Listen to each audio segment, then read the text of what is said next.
wife is.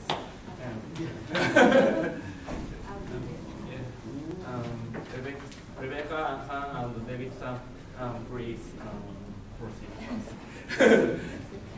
Good morning. Thank you for having me here.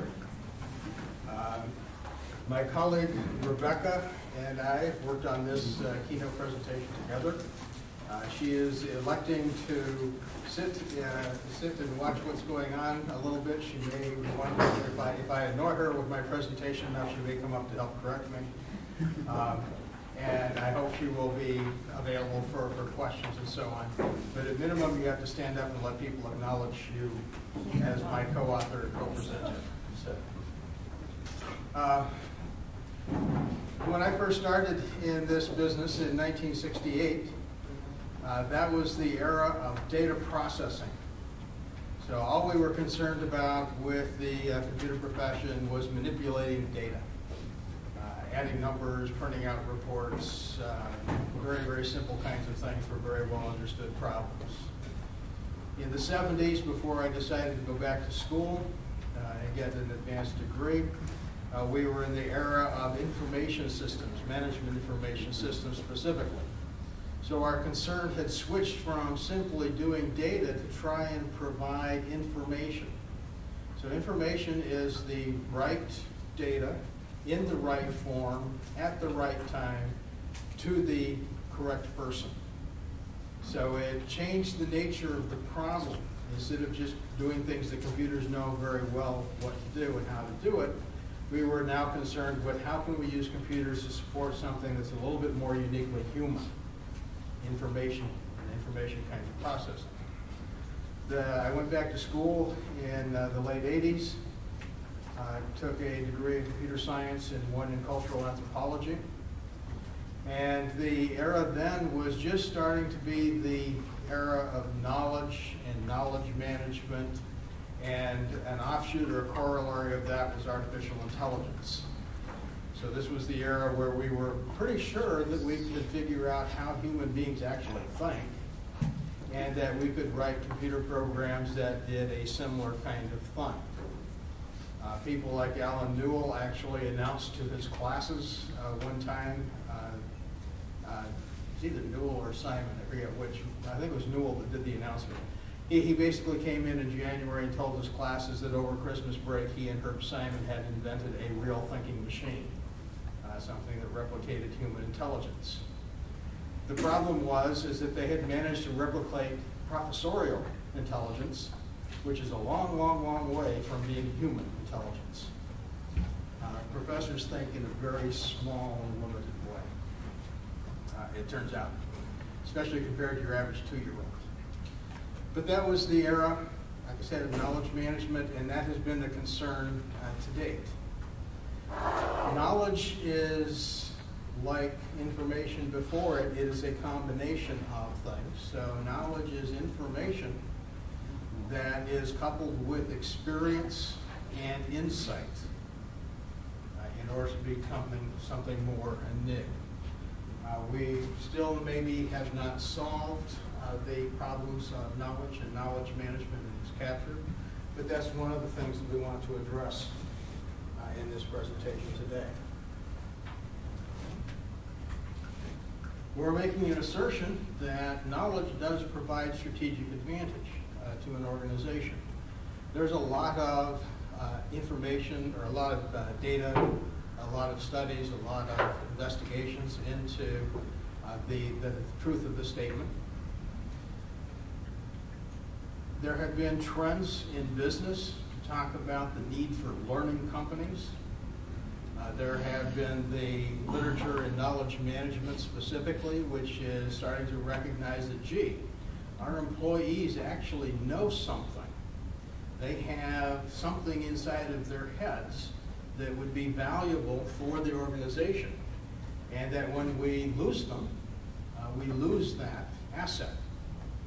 And it would be a very good thing if we could find a way to manage that asset and to actually increase it in some way or another, and that is the notion of knowledge management.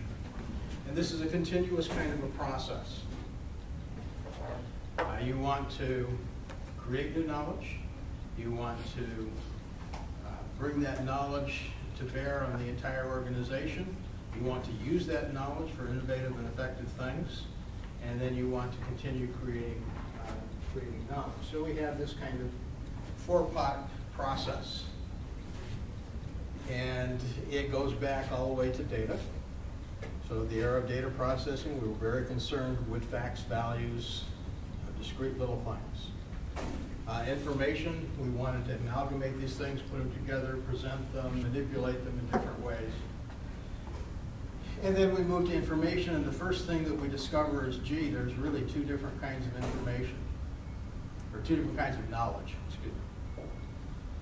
There is explicit knowledge, and this was our first clue that knowledge existed at all, is that we could have somebody come into a new organization, and we could have somebody who was in that organization write a training manual, write down a set of explicit instructions on how to do the job that this new person is supposed to be doing. That's knowledge, and it's a form of knowledge transfer, but it's very explicit kind of knowledge. The real problem was with the other kind of knowledge is those should both be saying knowledge. That's why I'm confusing myself. I keep looking at the slide and seeing information, and it should be knowledge. But anyhow, it's tacit knowledge. Tacit knowledge is something that you cannot articulate. You know it. And we have lots of examples of people having this kind of tacit knowledge. How many of you ride bicycles? Probably the majority of you actually really ride a bicycle. How many of you can tell me exactly how to ride a bicycle? Probably nobody. Because this is knowledge that you acquired by experience, by getting on the bike, pedaling it down the street, falling over, skinning your knee, running home to mama for a Band-Aid, whatever. You learned how to ride a bicycle. So this is something you do know how to do, but you cannot articulate it. And tacit knowledge actually makes up the majority of what you know. Most of what you know you cannot articulate. If you doubt me, think of your culture. And it doesn't matter whether you're Japanese or Taiwanese or Indian or United States or Swedish. All of you are participants and members of a culture, or many cultures potentially. And there is no way that you can articulate everything it is that you know about how to live your life and how to react in different kinds of situations. That tacit knowledge is immense.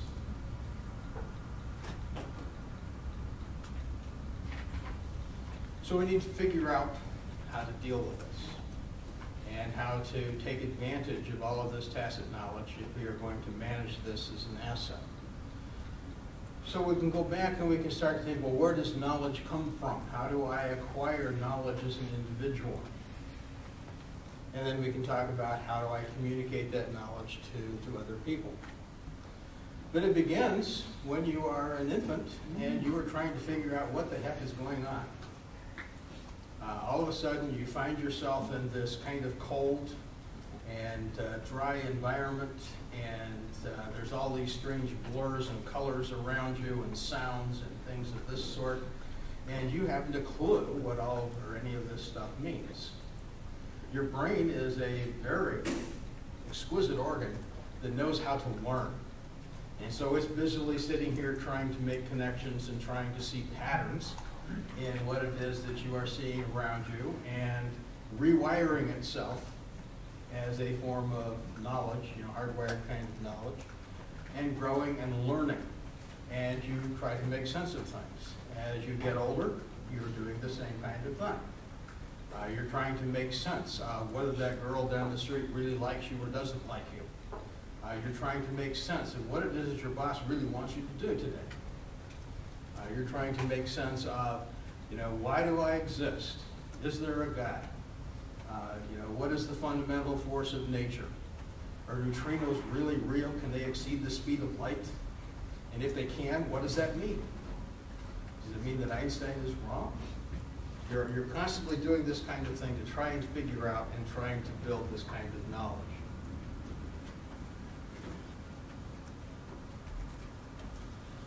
While you are doing this, you are building mental models. And I want to be very careful here to make differentiations, or to be, look at all the nuances of what I mean by a mental model.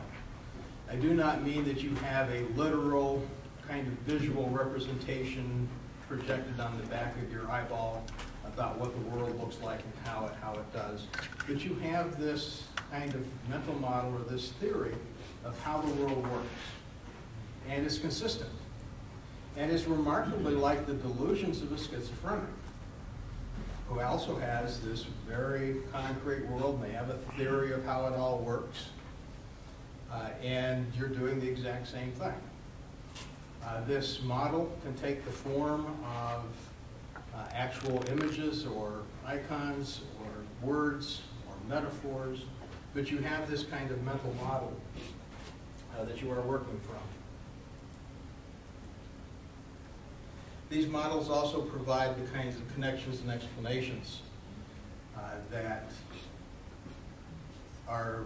provide the consistency, so you know what to do next. So you have a model, you take actions based on that model. If the actions produce the expected and desired results, it confirms the model. If they don't, it weakens the model. But you're constantly doing this kind of a process, and this model is constantly changing. But it's in your head. But you're not a solitary individual. Humans are social animals. We don't like being alone. And we also like to have a sense that we understand each other or that we know the same kinds of things. We want a shared vision or a shared model of the world. So we have to figure out how to articulate this, how to share it, how to disseminate what it is that we know inside of our heads. If we have something that is, fairly formal and systematic, we can probably write it down. Or we can even draw pictures on cave walls. So going on a hunt in order to provide meat for survival is a fairly systematic kind of a process. You figure out where the game are, you go there, you organize yourselves in a particular way, in a particular location so that you can drive the mammoth off the cliff, and hopefully it breaks its neck, and then you can go down and butcher it and have a great feast. That stuff you can articulate. You can do it in cave art. But a lot of your knowledge is much more subtle than that. It's difficult to communicate it, to articulate it in any kind of a form. It may be that way because it changes with context. It may be that way because you just can't articulate all the bits and pieces of what it is. And so when we are confronted with that kind of a problem, we invented a tool or a device to deal with this kind of issue, and that is the story. So human beings have been telling stories since they began to talk. As soon as they were able to communicate with each other or draw pictures, they told stories.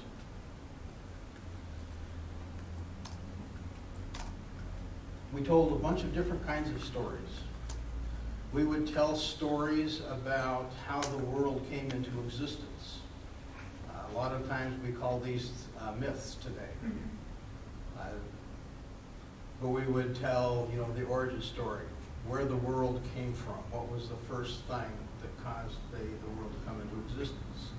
We might have other similar kinds of stories about where we came from as human beings, or more specifically, where we came from as a particular culture or a particular group of people. So Australian Aborigines have ancestor stories that are traced back to a particular totem in the Dreamtime, and oftentimes that's associated with a physical feature of the landscape. These are stories about where we came from. Today we tell much more sophisticated stories.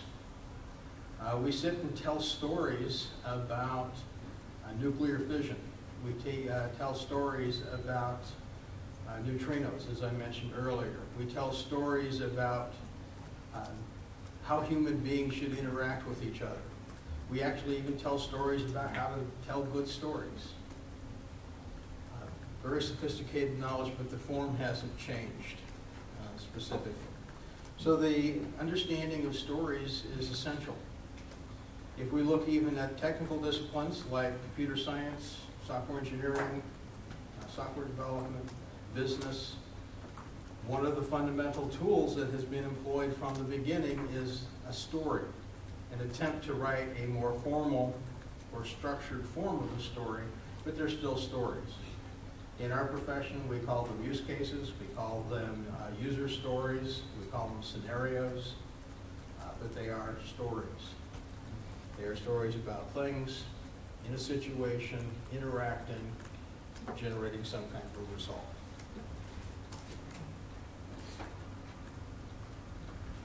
What's really cool about stories is that they are the perfect embodiment of tacit knowledge. We can tell a story that has an explicit part to it, but it has an appeal to and an evocation of the kind of tacit knowledge behind the story, the context. So most of you have probably had the opportunity to read a novel, read some kind of a book, and really, really enjoy the book. And then you go to the theater where they are showing a film adaptation of that book, and you are terribly, terribly disappointed in what the film does compared to what was in the book. And it's because the film, given the constraints of making a 2-hour movie as opposed to a 400- or 500-page book, is that they have to leave a lot out. They have to make it more and more of a formal and explicit kind of knowledge medium than the book is. The book leaves room for your imagination. But like all other kinds of tacit knowledge, stories are personal. You can't tell a story which is not from a particular perspective. A good storyteller, an author, is often able to adapt somebody else's perspective and tell the story from that perspective. But all stories are told from a personal perspective or personal point of view. All stories have very rich content.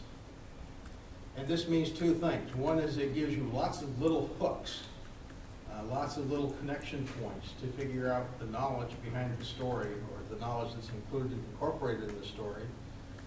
But it also gives you ambiguity.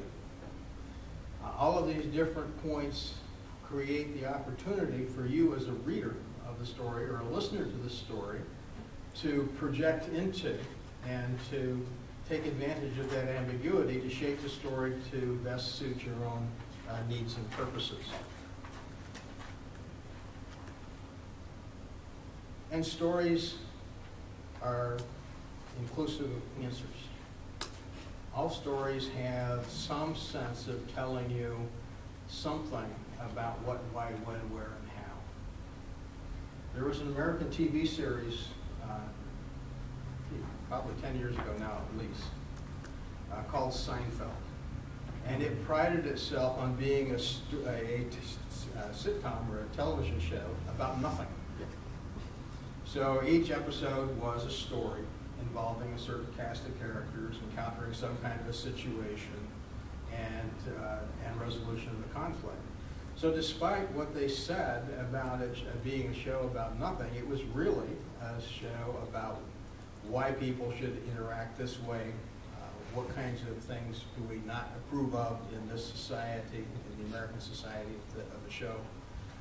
It answered questions, despite being about nothing. I alluded to the fact that we sometimes and frequently seek out structured stories. So I mentioned use cases being a story. A use case is a story about a user and how they interacted with or encountered or dealt with a computer system of some sort or another. So a use case begins with a story of once upon a time, I wanted a piece of information, so I went to the computer and I said, "Oh, Mr. Computer, what is the answer to this? The computer eventually came back and says, here user, here is your answer.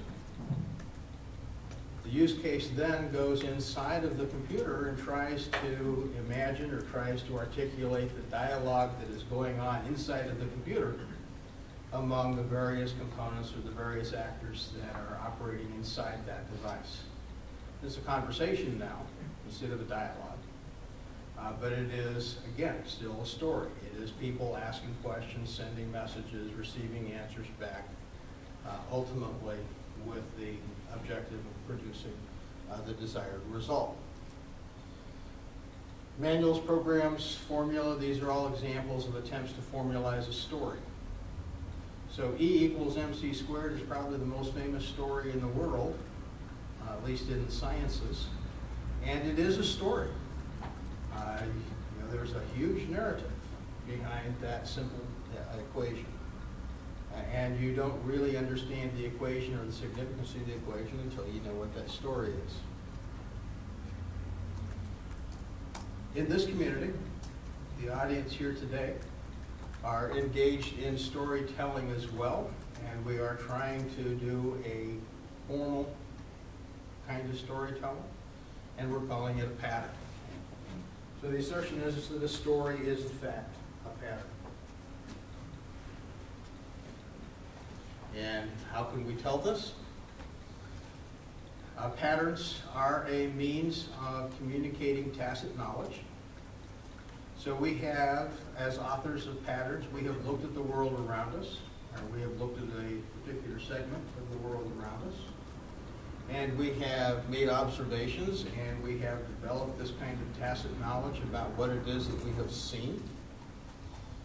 And we want to communicate that to others, and so we put it into a recognized form as a means of expressing that and of sharing that kind of knowledge, that kind of tacit knowledge. Stories are written for an audience. Again, this is true of books or other kinds of stories. The author usually has in their head an intended reader, and they're writing to that kind of a reader. We're doing the same thing here. We are writing to the Patterns community. This gives us an advantage. It means that we can both take advantage of the standard kind of form. The means of communicating this knowledge to each other can be done. But we can also refer to all the other kinds of patterns and all the other kinds of stories that we have told as a community. We can start to develop what Alexander called a pattern language. Most of our efforts to date in terms of pattern languages have been focused on very small little subdomains and trying to relate a few patterns together in a pattern language. But we have the potential within the patterns community of creating a patterns way of talking about the world. A true pattern language that encompasses almost anything that we might encounter or might have to deal with. We are writing the patterns from a particular perspective, and we are, if we're writing very good patterns, we are including lots and lots of context. But not too much context that we prohibit imagination and innovation.